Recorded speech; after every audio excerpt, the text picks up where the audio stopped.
بەڕێزان، ئێستا ژووتاری هاوبەشی مەڵبەندی ڕێخستنی پێشمەرگە و فەرماندەیی گشتی هێزەکانی هەفتا و هێزەکانی پشتیوانی دوو لەلایەن بەڕێز وەستا ڕەسوڵەوە دەخوێنرێتەوە. با بفەرموێت.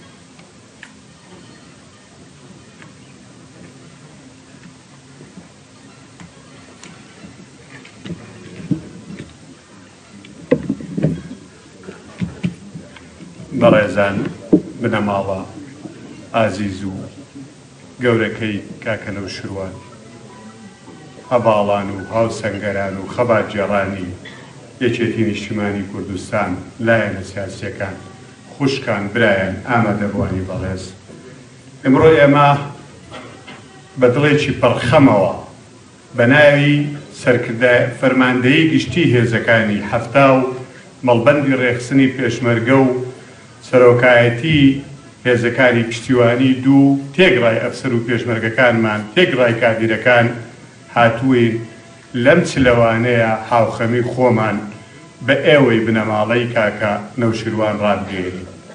ئەمە لە خۆڕانیە خەڵک پەرۆشە بۆ کاک نەوشیروان. کاک نەوشیروان زۆر سیفەتی جیاوازی هەبوو لە ناو هێزی پێشمەرگەی کوردستانە. هەموو ئەوانەی لەو سەردەمانەیە لە فەرماندەیی کارمان کردووە بە هەر نەوعێ بە قەرزانی کاک نەوشیروانی، قوتابی کاک نەوشیروانی، شاگردی کاک نەوشیروانی، لە فێربوونی ئەلفوبێی سەربازیە.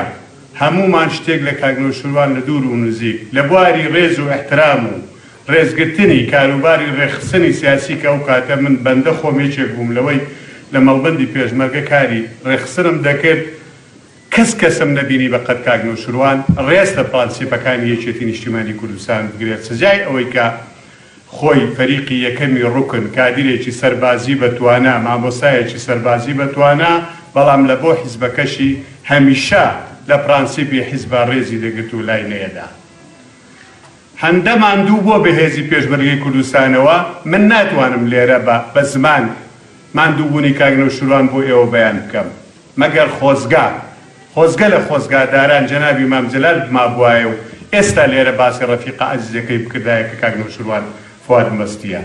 ئێمە لە فەرماندەیی ئەزانین کاک نەوشیروان چی سەنگ و قورساییەکی هەبوو لە ناو پێشمەرگە و لە لای جەنابی مام جەلالش. بۆیە لێرە ئەوە ئەڵێم کاک نەوشیروان زۆر بە ئارامی بنوو. ئەو هێزەی تۆ بنیاتت نا لە سەرۆکایەتی ئەرکانی ئەوسا، ئێستا هێزی پشتیوانی دووە، تا دەیەکی تریش بە هەمان پرانسیپ دەتوانین سوود لە توانەکان و لە پرانسیپەکانی ئەو بۆ چوونانی تۆ ببینی. لە شەڕی داعشا و هێزەی کە جەنابی کاک نەوشیروان دروستی کرد، هێزێک بوو لە خانێقین تاک و دەگەیشتە خواروی کەرکووک، ڕۆژ ئاوای کەرکووک، دووبس هێزی ئەم هێزە بوو بەرگری لە شاری کەرکووکە کرد. لە زۆر شوێنی کەش گوتومە، بەڵام ئێستا زەرورە لە حزوری ڕوحی کاک نەوشیروان و ئێوەیە بێڵێم هێزی پشتیوانی دوو لە کەرکووک نەبووایە، ئاسان نەبوو کەرکووکمان پێ پارێزرا بووایە لە شەڕی داعشە. ئەمە کە ماوین ئەبێ ئەم شایەدیە لەسەر ئەو هێزە بدەین. بەڵێ هەموو هێزەکانی تر دەوری قارەمانە نیان بینیوە، بەڵام ئەم هێزە 24 ساعت بە ئاگرێکی باش دامەزرا بوون. بیرم دێ بۆ یەکەم جار ئەمریکیەکان هاتنە کەرکووک، بۆ یەکەم جار لیوا ڕوکن بەریوان لێرەیە پێم وایە لەگەڵیان دانیشتین. ئەو کاک مەریوانە شەرحێکی ئاگر و دابەشکردنی هێزە چەکدارەکەی کرد، هێزە پشتیوانیەکە ئەسنادەکە. کابرای ئەمریکی وتی ئێوە ناشچێن، وایە لەو کاکە مەریوان وتی ئێوە ناشچێت، هێزەکەتان زۆر بە جوانی دابەش کردووە. ئەوە بۆ چوونی کاک نەوشیروان بوو، ئەوە دروستکەری هێزەکەی کاک نەوشیروان بوو، ئەوە کاک نەوشیروان بوو ئەو شاگردانی فێری ئەوە کرد کای ئاگر. ئەجینا ڕەنگە من لە چەکی ئەسناد هەر نەزانم، لە ئاگر و لە پرانسیپی عەسکەری هەر نەزانم، ئەو بوو ئەمومانی فێر کرد.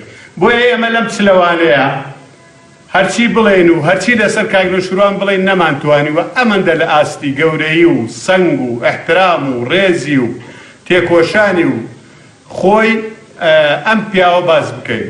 من ئەوە بەجێ هێڵم بۆ داهاتوو، هیوادارم نووسەرەکان بتوانن، ئەوانەی نووسەری سەربازین بتوانن ئەو هەموو گرنگیە زانستی کاک نەوشیروان بنووسنەوە لە داهاتووە بۆ هێزی پێشمەرگەی کوردستان ببێتە پێڕەوێک بۆ ئیشکردن. هیوادارم شاگردەکانی کاک نەوشیروانیش چاو لە هەمان سەنگ و قورساوی و کاگنەوشروان بکەن لە ناو هێزی پێشمەرگەی کوردستانە. جارێکی تر سەری ڕێز بۆ گەورەی کاگنێشروان و بۆ بنەماڵە بەڕێزەکەی دانوێن و ئێوەش هەر شاد و سەرکەوتوو بن.